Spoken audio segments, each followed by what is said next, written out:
तो कैसे हैं आप सब। वेलकम टू जित कैंपस। आज कुछ सीईटी के बारे में बात करेंगे।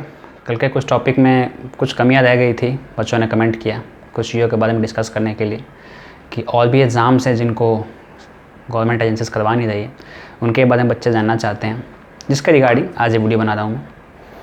सबसे पहले तो ये है कि सीईटी का जो सिलेबस है उसको लेकर बच्चे कुछ खास कंफर्म नहीं हो पा रहे हैं कि आखिर सिलेबस है क्या ये बैंकिंग पैटर्न फॉलो होगा, या एसएससी जो पैटर्न लेती है अपने प्री लेवल एग्ज़ाम वो फॉलो होगा, या रेलवेज़ का पैटर्न फॉलो होगा। जैसे कल भी बताया था मैंने कि रेलवे में इंग्लिश लैंग्वेज नहीं पूछी जाती है, बल्कि एसएससी के प्री लेवल में इंग्लिश पूछी जाती है और बैंकिंग में भी पूछी जाती है। तो इन तीनों चीज़ों को कैसे कंबाइन किया जाएगा, अब तक ये चीज़ें जो हैं बिल्कुल कंफर्म नहीं है, क्लियर नहीं की गई हैं गवर्नमेंट एजेंसी द्वारा। यहाँ तक कि प्रेस इन्फॉर्मेशन ब्यूरो में भी जो बातें कही गई थी वो इतनी कंफर्म लेवल पे नहीं कही गई थी कि आखिर सरकार चाहती क्या है। कुछ एज क्राइटेरिया को लेकर बच्चे कंफ्यूज हैं कि अगर मान लीजिए इसका स्कोर 3 साल तक वैलिड है तो कितने एज ग्रुप के बच्चे इस एग्ज़ाम को दे पाएंगे, क्या वो बैंकिंग का पैटर्न फॉलो होगा या एसएससी का पैटर्न फॉलो किया जाएगा। रेलवेज़ तो कहीं ना कहीं 40 साल तक परमिट देती है बच्चों का एग्ज़ाम देने का, तो आखिर क्या बीच का एग्रीगेट निकाल के बच्चों को परमिट किया जाएगा एग्ज़ाम देने के लिए। ये कुछ ऐसे पॉइंट्स हैं जिनको अब तक डिफाइन नहीं किया गया है, बच्चे इसको लेकर कन्फ्यूज़ हैं। बच्चों के कुछ ये भी क्वेरीज थी कि जहाँ तक कि एसएससी सीजीएल 2017 का एग्ज़ाम है उसके भी अब तक कुछ पोस्ट पर ज्वाइनिंग नहीं मिल पाई है, वो अब तक क्लियर नहीं हो पा रहा है। सीजीएल 18 का टायर 3 का रिजल्ट नहीं आया, टायर 3 रिजल्ट के लिए हमने कितना कैंपेन किया, टायर 3 रिजल्ट आ नहीं पाता अब तक जो उसका डिस्क्रिप्टिव हुआ था।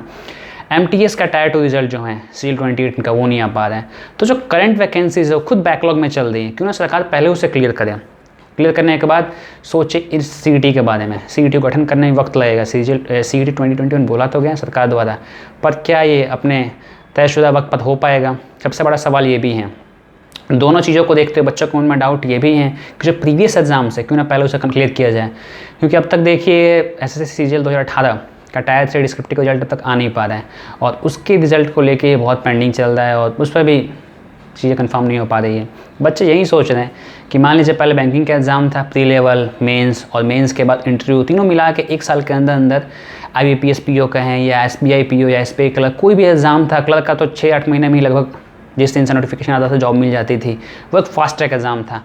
अब उस एग्ज़ाम को सीईटी के द्वारा लेना प्री लेवल एग्ज़ाम, उसके बाद मेंस रिस्पेक्टिव इंस्टीट्यूट द्वारा लेना, दोनों ही बातें ऐसी हैं जिनको अब तक क्लियर नहीं किया जा रहा है। इसीलिए बच्चे सीईटी को लेके खुश ज़्यादा नहीं हैं। अगर इस पर एक सॉलिड स्टैंड होता गवर्नमेंट का कि टाइम फ्रेम बेस्ड होता कि हम इन एग्ज़ाम्स को 1 साल में करके गवर्नमेंट जो है आपको जॉब प्रोवाइड कर ही देगी, तो वो एक सही स्टैंड होता। पर उसके बाद में अब तो गवर्नमेंट की तरफ से कोई भी खास दिशा निर्देश जारी नहीं किए गए हैं। इसको लेकर बच्चे कुछ खास कॉन्फिडेंस नहीं है कि कब से स्टार्ट होगा, 21, 22, 23। इसमें 2 पर्सपेक्टिव है। पहला पर्सपेक्टिव, जो एक नया लड़का आया 2021 से गवर्नमेंट जॉब की तैयारी शुरू करने के लिए। दूसरा पर्सपेक्टिव, एक वो बैच है जो हमारा 17-18 का बैच है बच्चों का। जो नए लड़के हैं वो क्या सोच रहे हैं, जो 21 से तैयारी शुरू करें कि एक बार प्री देंगे 21 में, उसके बाद 21, 22, 23 लगातार सारे का सारे एग्जाम्स के मेंस देंगे, जो कि बहुत अच्छी बात है। सेंटर सिलेक्शन में कोई खास दिक्कत नहीं होगा। पर जो पुराना बैच है जो अब तक कितनी ही बार प्री दे चुका है, कितने ही मेंस दे चुका है, अब तक सारी चीज़ें रिजल्ट क्लियर हो नहीं पा रहे हैं, उसका ये सोचना है कि क्यों ना पहले पुरानी वैकेंसी को क्लियर किया जाता है। जैसे NTPC 2019 में जो फॉर्म भरा गया था अब तक उसका कोई इन्फॉर्मेशन नहीं है। रेलवे ग्रुप डी एग्ज़ाम है उसका कोई इन्फॉर्मेशन नहीं, कब तक एग्ज़ाम कंडक्ट कराए जाएंगे। तो ये सारे एग्जाम्स ऐसे हैं जिसको कंडक्ट कराने के बारे में सरकार को सोचना चाहिए पहले, और एक बार ये सारे एग्जाम्स क्लियर हो जाएं उसके बाद सीईटी को शुरू किया जाए। या तो इन दोनों एग्जाम्स को सीईटी में प्री लेवल मर्ज किया जाएगा, हो सकता है मर्ज किया जाए, पर इसके बाद अब तक कोई खास इन्फॉर्मेशन गवर्नमेंट की तरफ से नहीं है। यही कुछ बातें थी जिनको मैं बयां करना चाहता था, और इन चीज़ों पे एक सॉलिड और हेल्दी डिस्कशन होना चाहिए हमारी तरफ से भी और स्टूडेंट्स की तरफ से भी। बच्चे भी कमेंट करते हैं और उन कमेंट्स का जवाब देना भी मेरे लिए जरूरी हो जाता है।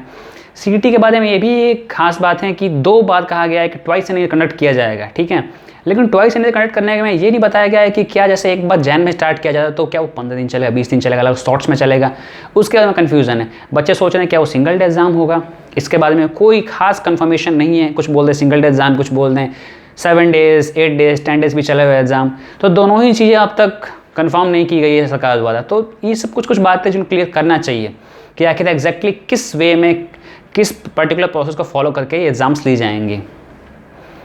और यही सब बातें थी जिनको बताना चाहता था। बच्चों को भी डिमांड थी कि आखिर इन सब पे एक विस्तृत रूप से चर्चा की जाए।